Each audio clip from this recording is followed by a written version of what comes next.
Hi guys, so I'm going to help with the prose analysis for question 2 for the year 1999. In the following passage from Cormac McCarthy's novel The Crossing, 1994, the narrator describes a dramatic experience.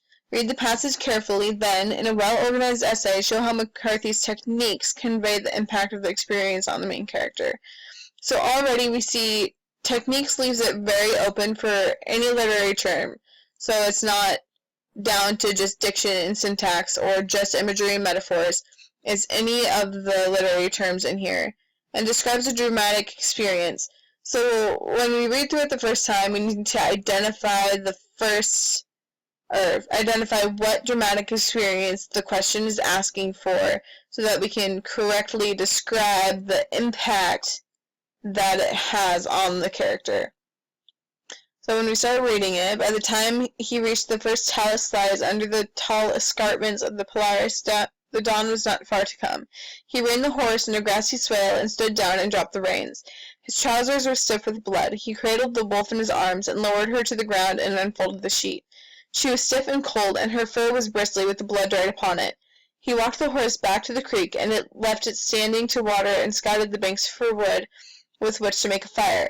Coyotes were yapping along the hills to the south, and they were calling from the dark shapes of the rimlands above him, where their cries seemed to have no origin other than the night itself.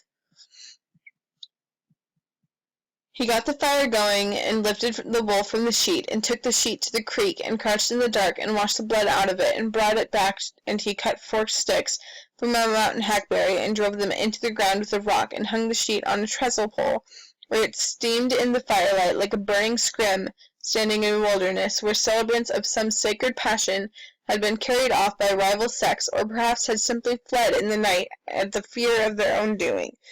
He pulled the blanket about his shoulders and sat shivering in the cold and waiting for the dawn that he could find the place where he could bury the wolf. After a while the horse came up from the creek, trailing the wet reins through the leaves, and stood at the edge of the fire. He fell asleep with his hands palm up before him like some dozing penitent. When he woke it was still dark. The fire had died to a few low flames seething over the coals. He took off his hat and fanned the fire with it, and coaxed it back, and fed the wood he'd gathered. He looked for the horse, but could not see it. The coyotes were still calling all along the stone ramparts of the Polaris, and it was graying faintly in the east. He squatted over the wolf and touched her fur. He touched the cold and perfect teeth. The eye turned to the fire gave back no light, and he closed it with his thumb, and sat by her, and put his hand upon her bloodied forehead, and closed his own eyes, that he could see her running in the mountains, running in the starlight where the grass was wet, and the sun's coming as yet had not undone the rich matrix of creatures passed in the night before her. Deer and hare and dove and ground vole, all richly empaneled on the air for her delight, all nations of the possible world ordained by God, of which she was one among and not separate from. Where she ran, the cries of the coyotes clapped shut as if a door had closed upon them, and all was fear and marvel. He took up her stiff head out of the leaves and held it, or he reached to hold what cannot be held. What already ran among the mountains, at once terrible and of a great beauty, like flowers that feed on flesh. What blood and bone are made of, but can themselves not make on any altar, nor by any wound of war. What we may well believe has power to cut and shape and hollow out the dark form of the world, surely if wind can, if rain can, but which cannot be held, never be held, and is no flower, but is swift and huntress, and the wind itself is in terror of it, and the world cannot lose it. Okay, so reading through it the first time, you gather that the wolf was kind of a pet to the main character, and the wolf died, so now he's trying to deal with all those emotions and all that jazz. There's a lot of imagery described in it from the beginning. The tall escarpments of the Polaris, the dawn was not far to come. He reined the horse in a grassy swale. His trousers were stiff with blood. Where'd it go? There's metaphor too. The coyotes' cries seem to have no origin other than the night itself.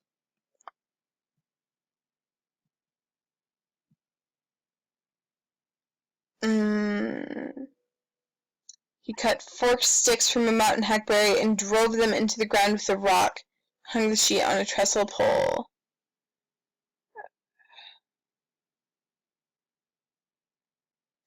He fell asleep with his hands palm up before him like some dozing penitent. That image in particular is very symbolic, almost of prayer. Hands palm up like you're praising the Lord.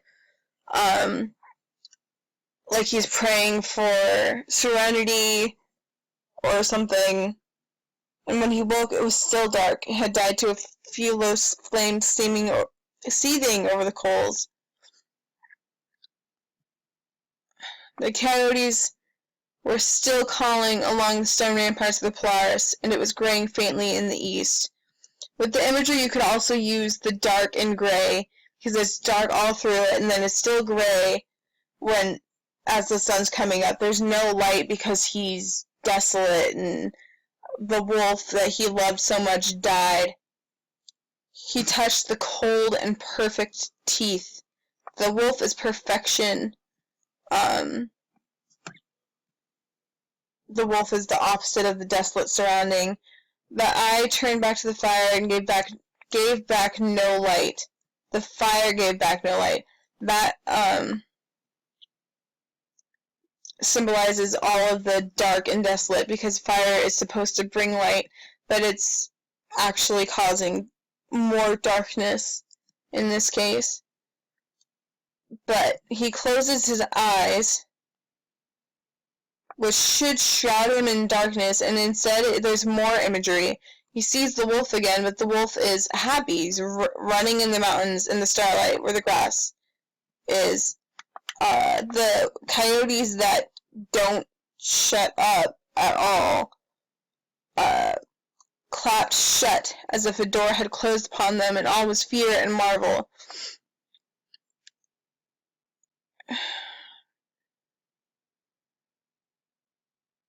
Took up her stiff head out of the leaves and held it, or he reached to hold what cannot be held, what already ran among the mountains, at once terrible and of a great beauty, like flowers that feed on flesh. What a metaphor there. There's such beauty in something that can cause so much pain. A wolf with all the sharp teeth and all that. The blood and bone are made of, cannot alter, nor by any wound of war. What we may well believe has power to cut and shape and hollow out the dark form of the world, surely if rain can, but which cannot be held, never be held, and is no flower, but is swift and a huntress, and the wind itself is in terror of it, and the world cannot lose it. So the impact of the wolf's death is almost this enlightenment when you read through it. And the imagery and the metaphor symbolize this, because until he closes his eyes and actually thinks about the wolf, he is shrouded in darkness. There is darkness and gray except for the fire, but even the fire ends up causing more darkness. So if I was to write a thesis statement for this, I would focus on the imagery and the metaphors. In particular, I would say, so pretend I already have my introduction written, the full introduction, and I get to the thesis. McCarthy uses, and I know this isn't the right font for MLA, but we'll be handwriting these essays out, so that's not necessarily important right now. McCarthy uses dark and dreary imagery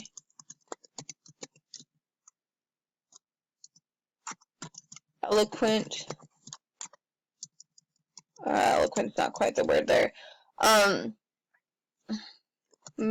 figurative language, and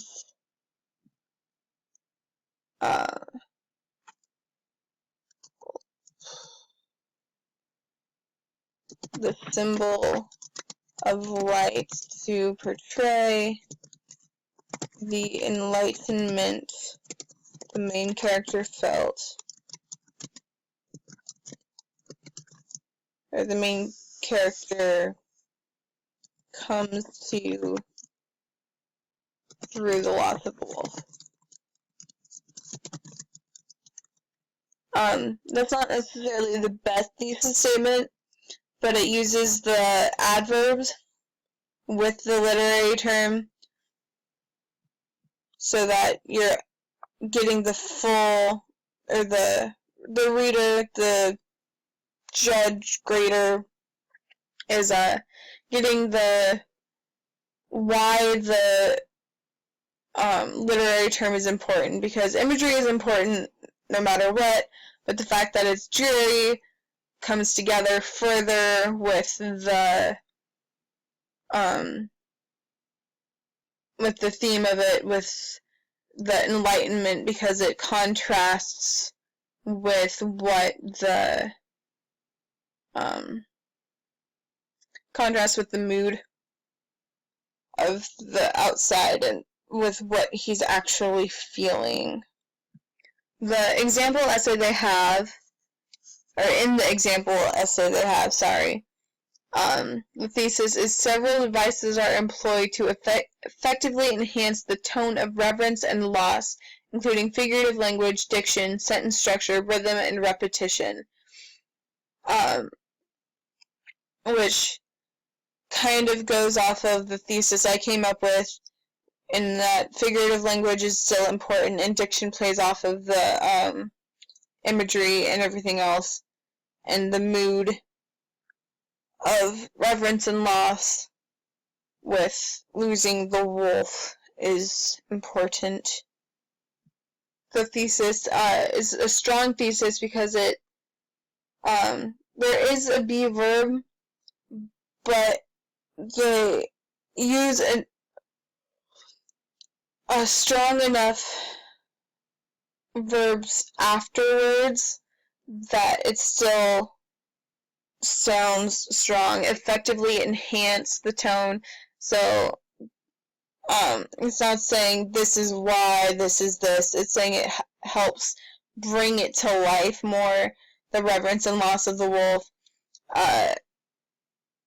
They could have used a couple adverbs for the literary terms to explain why these are important in the reverence and loss, like what kind of figurative language they're using, the type of diction, what about the sentence structure makes it bring the reverence and loss through in this passage, so on and so forth.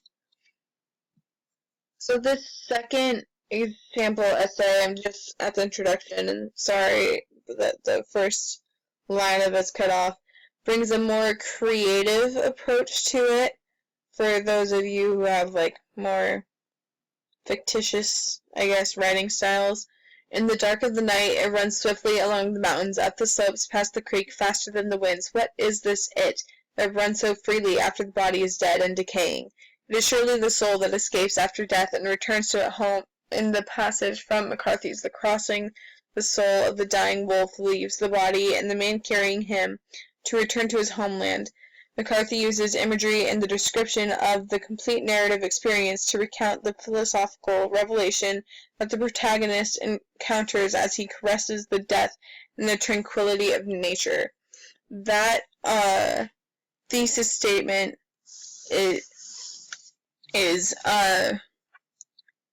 in general just a strong thesis statement. It answers the question, explains the literary devices used with imagery and narrative experience, explains the impact, which would be the philosophical revelation, and brings it back to the plot line with the death and the tranquility of nature